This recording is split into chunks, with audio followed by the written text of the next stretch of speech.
Hello, and once again, welcome to the Smart Investor Podcast, where smart investors get their market information. Okay, we have a very exciting show today, and what we're going to do is look at the continued story in the S&P 500 and the channel boundaries that the S&P 500 finds itself in. We're going to take a look at gold. I still receive a lot of questions about gold, and we're going to take a look at silver, crude oil. We're going to revisit the Shanghai Stock Index, and we are going to keep an eye on that market to see if the market will continue to break down or we are going to see some recovery. And we'll analyze the DAX, the FTSE, and we'll also take a look at Bank of America. Okay, so those are the things we'll be looking at this morning. And if you'd like to see the video analysis of the podcast, go to smartinvestorcentral.com, and you'll see market updates, and you can get the video analysis of the podcast. Okay, so the story in the S&P 500, the market is down slightly on the morning, and the story essentially is that we are still in a channel consolidation pattern. The market is seen up and down, zigzag pattern in this channel. And when you have channels, for those of you who are listening, just imagine that the market is in a box, and the market is just swinging in, the price action is just going up and down within that box. And the normal rules for channels is that if the market breaks above the box, it more likely than not will continue higher. And if it breaks below that box, that will say to the bulls that really this market could be in some trouble, so let me take some profits. And you could see increased selling if the market breaks below that box. And what we have to keep an eye out on is the length that the market is in the channel, because the longer the market is in the channel, the more relevant the channel becomes. And then the more relevant the channel becomes, the more significant the price break in either direction. Okay, so the S&P 500 is down slightly. Yesterday we recovered to the midpoint of the channel, up at, or slightly above the midpoint, up to 2110, and we are currently at 2099, and I see no significant move as of yet to say that this market is in trouble or is definitely recovering. We are essentially in the middle of the channel on the S&P 500. Okay, taking a look at the Dow Jones Industrial Average, the chart of the Dow is not as good looking as S&P 500, to say the price action on the Dow is a bit choppier. But on the Dow, the key area is 17,000 to the downside. A break below that will you will probably see some profit taking, and the market could decline even further. 18,400 is the high on the Dow. And let me just give you the numbers for the S&P 500. Support is at 2040. Critical support, if we get a close below that 2040 region, that will be bearish, and 2140 is resistance in the markets. Okay, taking a look at the Nasdaq, we see that the market recovered. The market was down slightly yesterday and is down slightly today.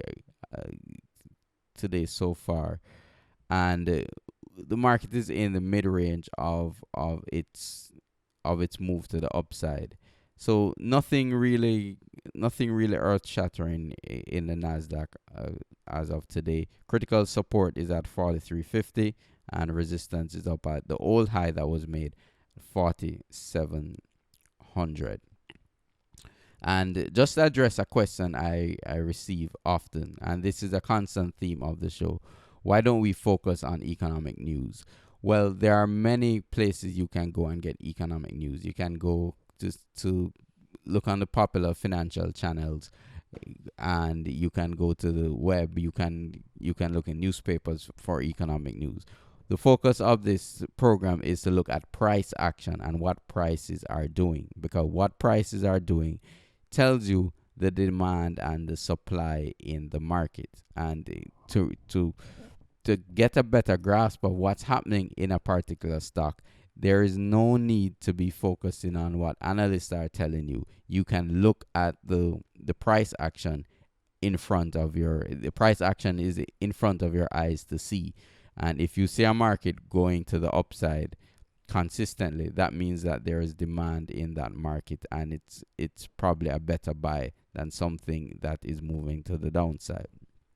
So that's why we focus on price action, and there are not many outlets for investors to look at price action and to get good price action analysis. And that's the main theme of this program. And if you'd like, and another thing is how investors are often confused. Okay, when do I buy a stock? When do I sell a stock? Okay, I've prepared a guide. It's on the website smartinvestorcentral.com. It's a course. It's free, 100% free. You can go to smartinvestorcentral.com and you will receive that course. And what it will do for you is that it will tell you exactly the three things to look out for when you are buying and selling a stock. Very simple, and you don't have to rely on a bunch of analysts, etc. Okay, so moving on to the overseas markets and looking at the German DAX, we got some recovery, and the market is down slightly today. But this recovery yesterday was quite good for the chart pattern here. We In order for this bullish momentum to really get greater steam, we need to see the market close above the 11,802 level in the German DAX. That will give the bulls even more confidence to challenge the old high of 12,226. And remember, this 12,226 level is the highest in the German DAX. And taking a look at the monthly chart of the German DAX, we see that high. This is a very beautiful chart. Higher highs and higher lows over since 1991, or since 1971 up to today. Okay, that's the German DAX. Taking a look at the FTSE, the chart of the FTSE is not as promising as the DAX, but we do have some recovery in price action this morning, which is fairly good news for the bulls. Now, the critical area is 6,800. We want to see the market close above 6,800 for the bulls to gain more confidence and to break this pattern of lower highs and lower lows we see here in the FTSE. If the market breaks down below 6,400, that will continue the bearish momentum, and we could get a test of the 6,100 in the FTSE.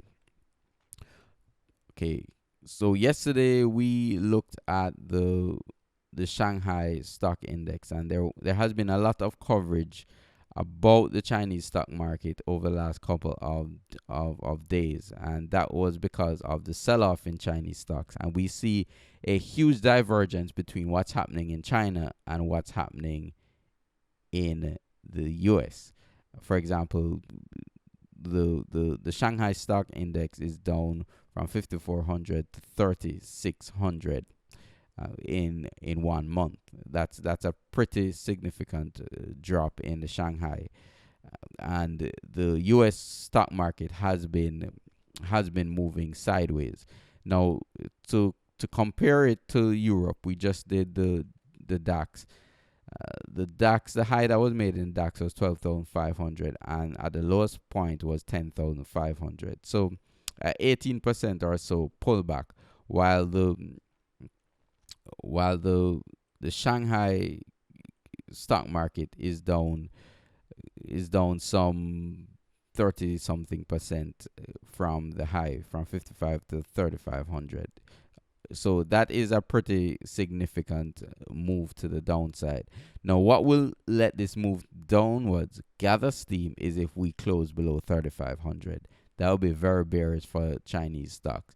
But a return, and if the market closes above the 4,400 level, that would be bullish, and we could see greater demand come in and greater and buyers come into the market if we close above the 4,400 level. So this is an example why we look at prices, because it will be clear where the demand in the market is if the bulls were able to push the prices back above 4,400. That will that would help to calm the fears of some investors and give them the confidence to step back in the market. But despite the decline in Chinese stocks over the last month or so, taking a look at the VIX in the United States, the VIX is very low. It's at 1294. Now, for reference, the all-time high in the VIX was made in the financial crisis, up at 96.39, and the high of the year so far in the VIX has been in January. In January, we had a high of 23.43. So the VIX is a fair index, and it tells you the volatility in the market, and the theory is that when volatility is low, that means that the fear is low, the fear in the market is low, and things are quote unquote okay. And when the VIX spikes, that means that the fear volatility has increased, and the theory is that the fear in the market has increased. So looking at the VIX today, the fear in the market is fairly low, and I believe it will continue to be low as long as we stay in this channel. And if we break this channel in the S&P 500, and if we break to the upside in the S&P 500, we could see the VIX decline even further, because investors will think that, okay, yes, we had a slight bump on the road where prices were moving sideways, but now we are up again, and the train continues. Okay, taking a look at the gold market. Again, this is a market where prices would have guided you and said to you that this market is in a huge downtrend. And the number one rule when a market is in a downtrend is that I personally do not buy markets in a downtrend. And this market topped out in 2011, and ever since 2012 we have been seeing a series of lower highs and lower lows. And looking at gold today, we did have some price stability, we do have some price stability since we had that huge breakdown down to the 1070 region. But the market is moving sideways as of this moment, and it's in a channel. Now, a break below 1070 we could see further selling in the gold market, and a break above 1110, in my mind, it just means that the market may recover slightly, but that does not break the downtrend if the market recovers slightly. When you are investing in a market, especially for a longer term investing, you would want something that you see a series of higher highs and higher lows as opposed to lower highs and lower lows. So I'm still very bearish on gold, and I see nothing in the prices here to change my mind via gold. And again, this is where the media has sent investors in the wrong path, because I see a lot of advertisements still saying that, is gold at a bottom? Is it time to buy gold? And even on TV, you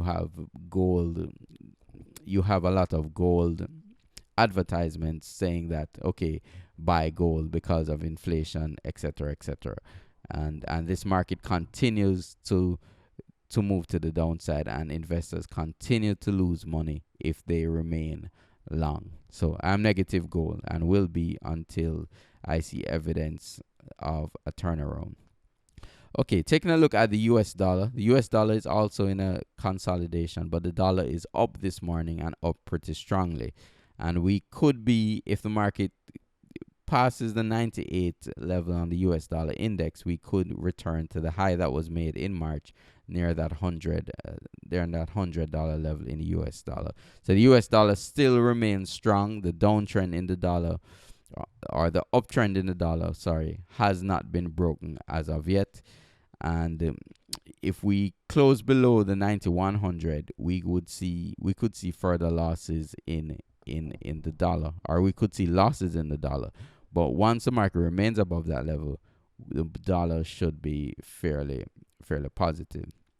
And once again, if you'd like to know the three things to look at before you buy or sell any stock, you can go to smartinvestorcentral.com and get the free training course. It's free, and it will definitely enhance your knowledge of what is happening and how to read price action. So I strongly recommend that you get that. Okay, so that's essentially it, and that's what's happening in the dollar.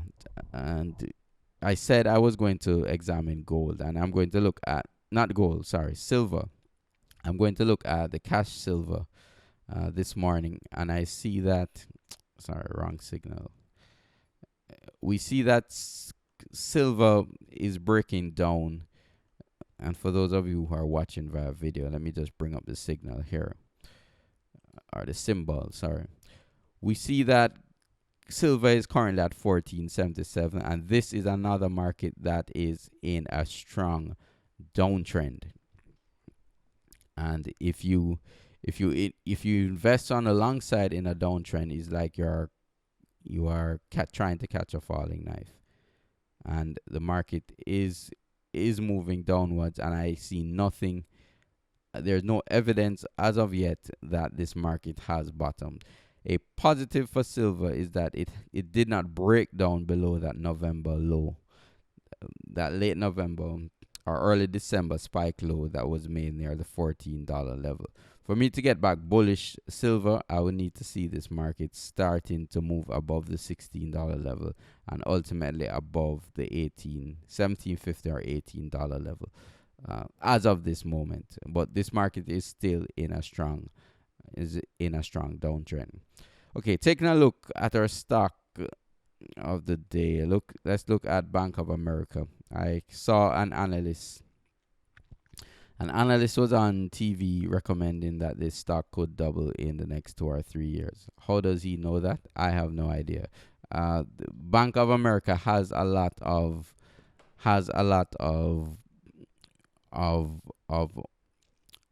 resistance and supply above the stock. And this is generally not a stock that this is not a chart pattern that I would like to see. Yes, the market has been up from $5 since 2011, 2012, but there's huge resistance in Bank of America at the $20 level, and there's just a lot of supply above the market. So I'm not real negative on it, but this is just not the type of stock I would be excited about. I mean, it is in a medium term uptrend, which is positive, and the market is not in a downtrend. For example, a stock like Twitter is in a massive downtrend, and the chart of Twitter reminds me of gold. I mean, anytime a market is in a downtrend, that is not a stock I would want to be holding on to.